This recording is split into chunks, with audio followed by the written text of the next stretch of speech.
Hello? Thank you very much, Pete. Thank you.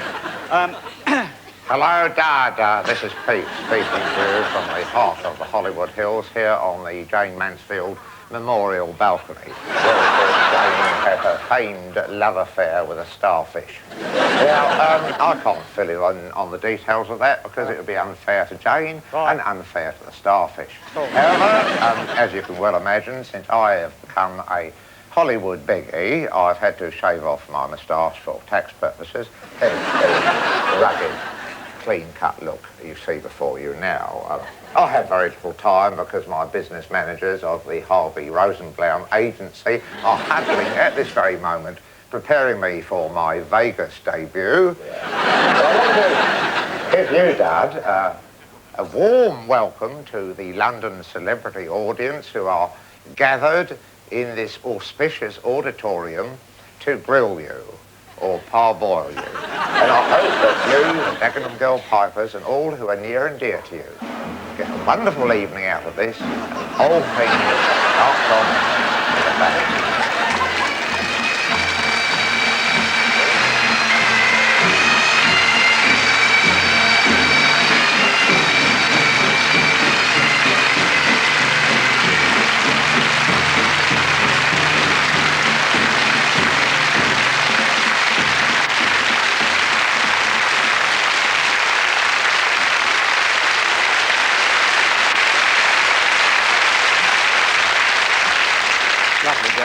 Lovely girls. Thank you, girls. As you know, the radio mic's been off.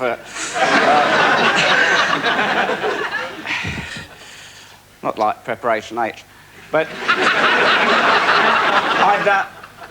as you know, this is a sort of an audience participation show, sort of cross between Any Questions and the Nuremberg Rally. So I'm prepared to tell you everything of intimacy about myself, except possibly my height and other, rather personal things. So I am relying on you, really. This is not my program, this is yours. So can I have a question? Is anybody... Bernard. Hello. My old tutor, or rather my tutor ancien. Dudley. When you were interviewed on the media, which you have been several times in the last few years, you tend to say that you were always unhappy when you were at Oxford. Was it my fault, Dad? It was all your fault, Bernard. This is the man. Get close up to this man. I mean, all this group therapy and stuff. Do you blame me? No. Sure. No. You have made an entrance, I believe, a few times. I must explain. Bernard Rose, Dr. Rose, is. Did you retire? Just this year, wasn't it? Just in June. Yeah. From Magdalen College, Oxford, where I was organ scholar for my sins in 1954. And no, I was very unhappy. Very depressed, and with a general sort of sense of doom. And I don't believe you, you know. It's true. No, I don't believe you, Dudley. You had a jolly good time there, and you... Yeah, but just because I had a jolly good time didn't mean to say I was happy. I must show you something, actually. Look, Dudley. I found it Play something. Pardon? Play something. Oh, I was just passing... Oh. Oh, I will, but I just want to show you something really rather daft that I framed because I found it amongst some old music. But it was one of my old compositions, which I thought was very significant, and it was called Anxiety. Well, that's all right. Anyway. Yes. Well, I don't quite know what to play at this juncture. What would seem appropriate? Dieting, did you say? Anxiety. Oh, anxiety. Oh, I think I know that one off by heart. It goes like this. It's titled, not titled, the directions are Misterioso, Sostenuto, Adagio, which of course anxiety always is. Oh, I went to the middle there, almost. And of course the theme comes in.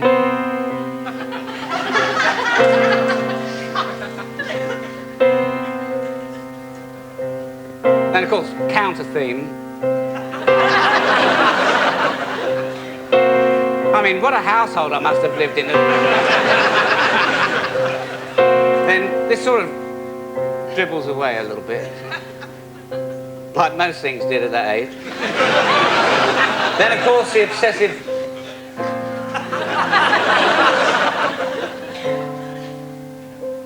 And after that, I didn't know where to go.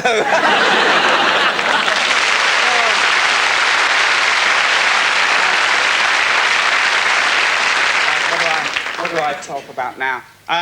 You heard that? Oh, hello, Lou. Hello, how are you? Are you coming don't mind out if I here, come are you, down to dear? I just brought my music with me. Oh, you got in...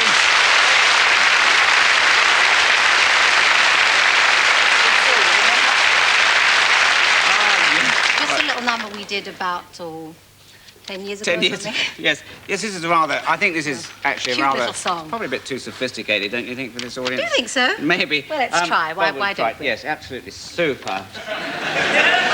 I mean, it's totally off the cuff. Totally. Totally off the cuff. Would you like to sit down? Oh, very funny. I think I might have to We stand. have a you might have to stand. Yeah.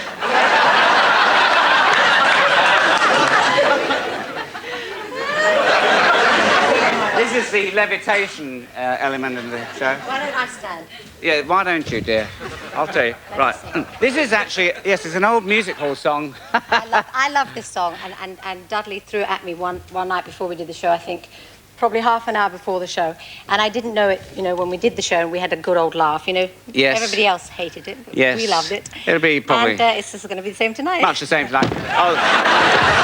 I think there's somebody trying to tell us something. Could we have a bit of camera tape? What are you... Rolf! Oh! Oh! Mr. Fix-It! Yes, oh, yes. It needed a pro here, you see. Yeah. Bit of yellow tape here, I'm you not see. all there, it says. If it's not painting, it's coloured tape. That's right. Well, don't go mad, mate. No, that's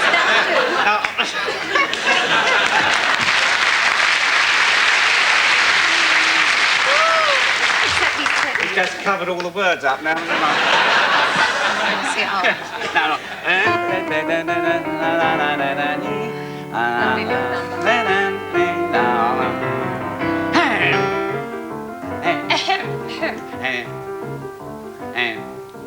Go on, hurry up. Where do you... I'm the softest guy around the town. No. Yes. People say I'm Rocky in the Crown. Yeah. Doing odd jobs don't get folks a fortune in a hurry. I've got my own ideas on that, so I should worry. Just because I've never been to school, Oh, yes. I'm looked upon as nothing but a fool. Really? Yeah. But being wise like other folk, I found it didn't pay. So I simply take no notice when they say We're not all there. There's something missing. We're not all there. So the folks declare. They call us Looby, Looby, nothing but a great big booby. Point and say that's where you want it, and that's just where we got it. We know they think we're slow, but let them think, oh, we don't care. Now courting couples in the park on any night you'll find. If you stare they break away, cause love's not always blind. But they let me stand and watch them, cause they really don't mind. Cause they think that I'm really not there. Right, yes, same as me. Oh, fellows, got the harmony wrong. Fellows kissing other fellows, girls are in for it. What? Yeah.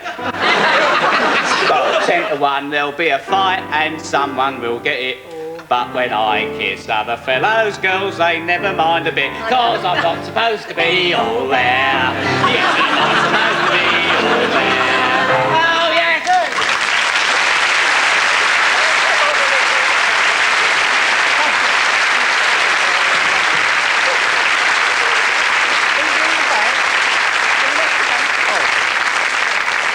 Very important. Thank you, Lulu.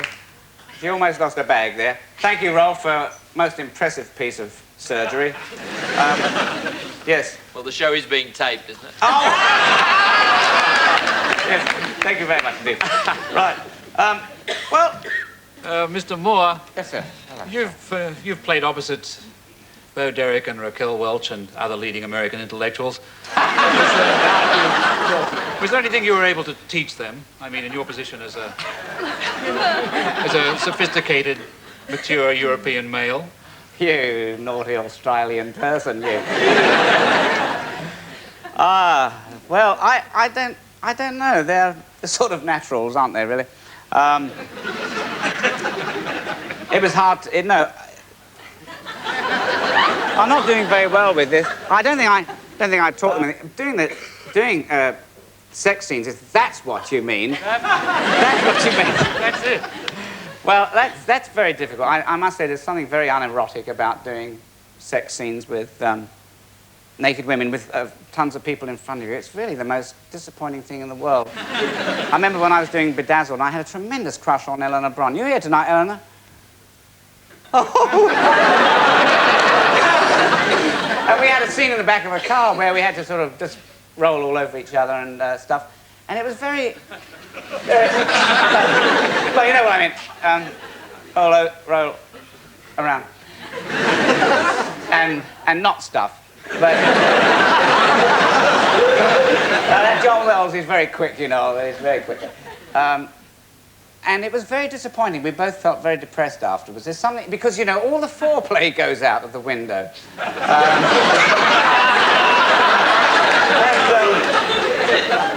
It was the same with Bo, you know. Luckily John wasn't around, but it is very strange, you know. And the first time I was naked in 10 was when we were doing an orgy scene when I had to... I get very drunk and I join the party across the way where everybody is nude, and they had a lot of porno people there, and so that they wouldn't get embarrassed by the nudity. And there was one marvellous piece of miscommunication where Blake Edwards was trying to line up a shot, and there was this bloke lying down like this, and he couldn't quite get it. He wanted the man to sit up, you know, a little bit, but he said to the assistant, he said, "Tell him, make him sit up."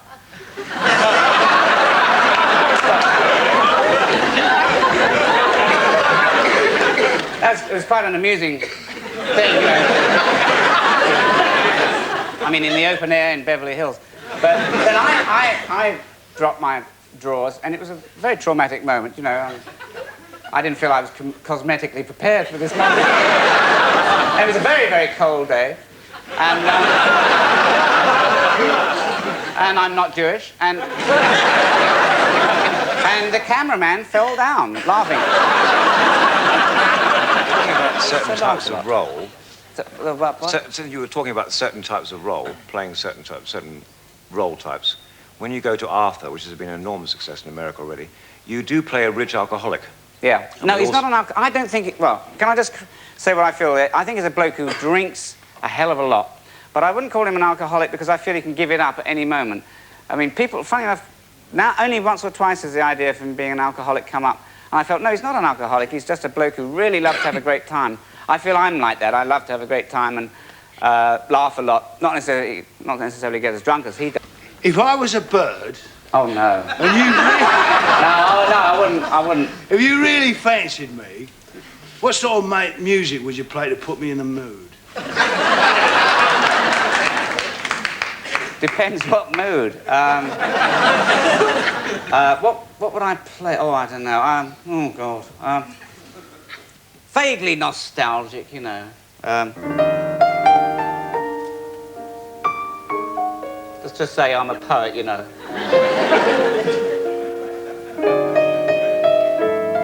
Bit of yearning, you know. No direct eye contact at this moment. Just a general... That's always a good phrase, that.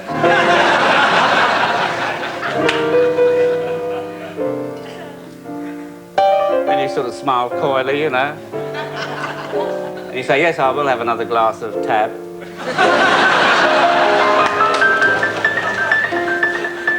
That repetition gives hints of things to come.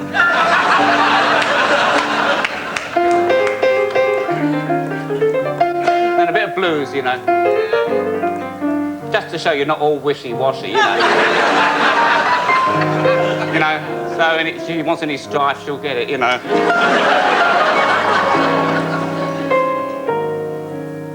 and then into the rhythm. You know, the right hand off a bit, while the left hand's a bit persistent, you know. If you can work it, switch on the cassette now and let that take over.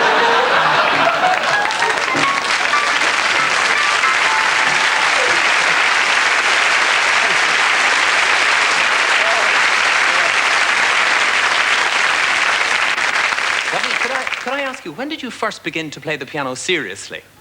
I started the piano when I was about 6, and I found some of the old music the other day, which I put in this high-class fruiter and greengrocer bag from Good Maze, and I found some of the old pieces that I used to play, including, where are we? Snow White and the Seven Dwarfs, Dance of the Midgets. There was a sort of,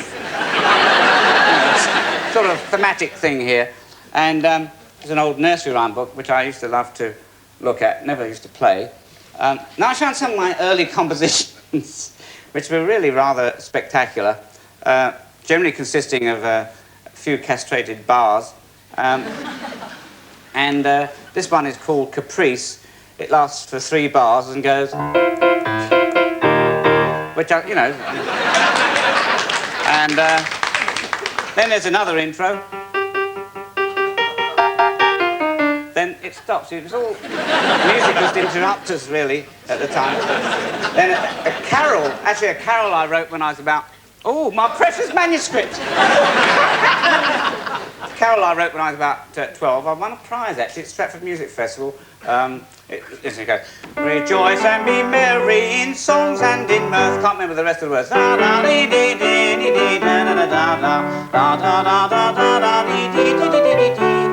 Very boring, goes on much that way. And then on the other side, no, a few sketches, a few dissected genitals, and then another interesting piece. And then suddenly I'm finished. And then there was the sort of the barren years. Obviously, nothing really happened. Leading up, of course, to the masterpiece which I showed you earlier on in the programme, Anxiety. Anyway, those were the early years. But I got very interested in jazz music because it seemed to be the thing that was more interesting for young people.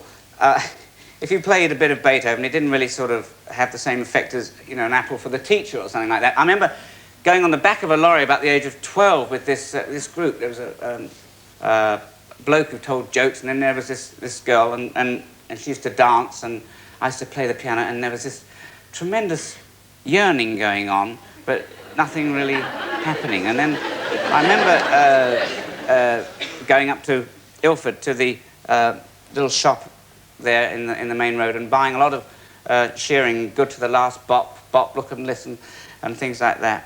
And then when I was about 16, heard my first Errol Garner record, which really influenced me more than anything else. And I tried to play like him for years. That was a sort of a chugging little left hand going like this. And when I finally got it, I remember one day I played for hours. Couldn't stop, and people were talking to me like, I don't know, maybe you'd like to join me, Pete and Chris, would you, just for a moment, just go on, just drama. Yes. Where's Pete? Have you gone for Pete?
I could never get out of that style, and I just love it, play it to this day. And I remember Errol Garner came down a club where I was playing once, and I spilt a bottle of Coke over the middle range of the piano, and the whole bloody thing stuck.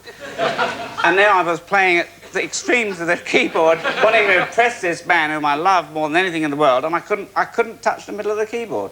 Anyway, I did actually, before I did the piano, I wanted to be a violinist more than anything in the world. And you still play the violin?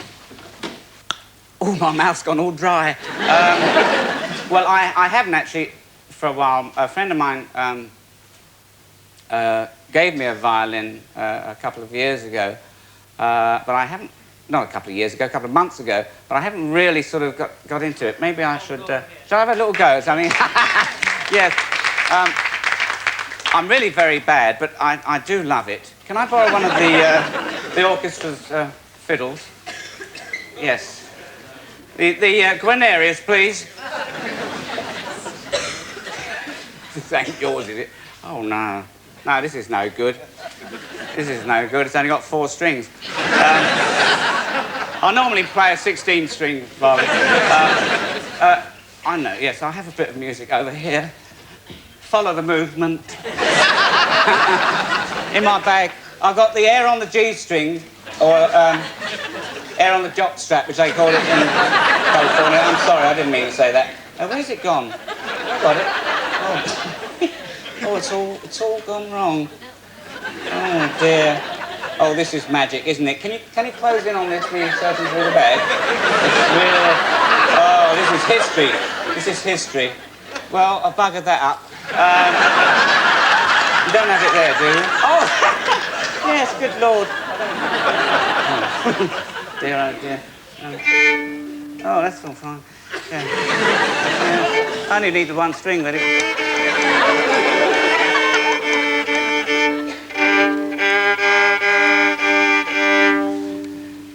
Thank you very much indeed.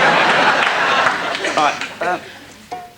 This is, I don't know why I'm trying this one, because it's really, it's all on the G string, and it's very hard, makes your arm ache.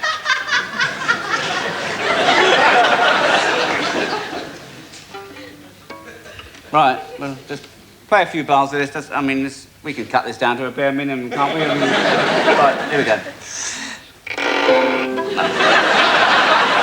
Oh, I'll play 1 degree better than that, right. I haven't got enough bow for this.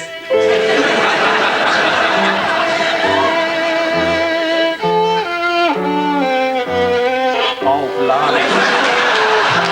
I love it, though, I love it. Oh, I made that one. Oh, I didn't.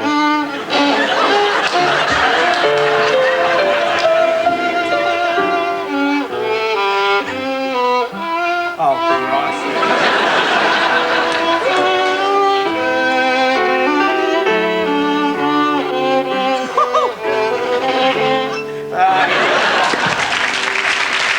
Thank you so much, thank you. Now, can you take that back, please? Thank you. Thanks, Rob. Yes. Well, you see, I don't know. Oh. I've got a question. Yes? Why did you give up the violin? Well, actually, I was thinking of taking it up again because I do love it, but maybe there's now I don't feel there's as much at stake. I'll probably do more just for fun. I had an unfortunate experience in about 1954. I joined a jazz band, the Vic Lewis Jazz Band. You here tonight, Vic? No, I didn't think so. Just that laugh from the grave. Oh yes. We went to America. We went around all the GI camps, and I stayed there for a while, and came back, and I said I want to do revue and cabaret. That's what I really want to do. And I did a week of revue and cabaret in Manchester, following wrestling and striptease, and trying to play sort of satirical pieces, you know, based on Schubert and Gabriel Fauré, and it didn't go down too well. But then I was able to use that sort of stuff finally in Beyond the Fringe, which was really my only contribution to that show, the musical side. And in fact, I think I'd just like to air a couple of those pieces from the Fringe, couple of the favourite things that really started at Oxford and finished in Beyond the Fringe. The first one was sort of a very brief satire on Franz Schubert and is called Die Flabbergast.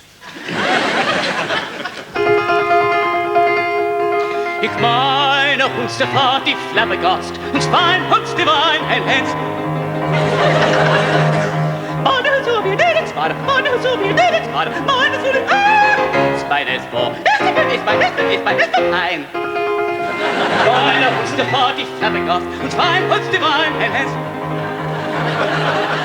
Meine so wie den Spader, meine so wie den Spader, meine so wie Spader ist vor. Ist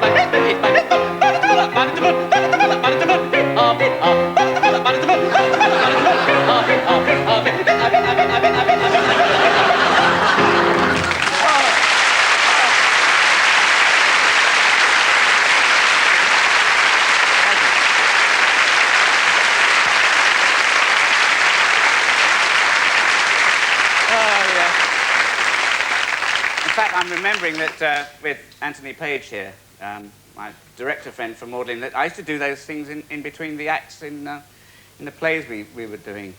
And anyway, by the time Beyond the Fringe came, I remember I didn't have a piece that I could really do, you know, as a solo. And the night before, I really was pressed, and I had to sort of go for the very obvious thing. And I thought, well, I'll have to get a very well-known tune and do it in the style of, say, somebody very well-known like Beethoven or Bach. And out of it came this rather strange piece.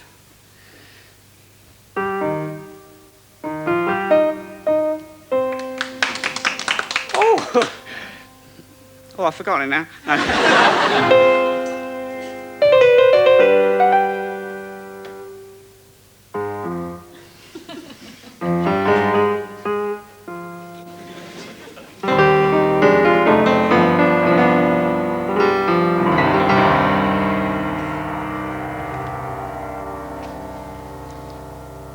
It's making the strings rattle.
please will to end now with a piece of rather distinguished music which you may recognize.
Now's the time to say goodbye. Now's the time to yield a sigh. Now's the time to wend our way. Until we meet again some sunny day. Goodbye, goodbye, we're leaving you, Skilly now. Goodbye, we wish fond goodbye.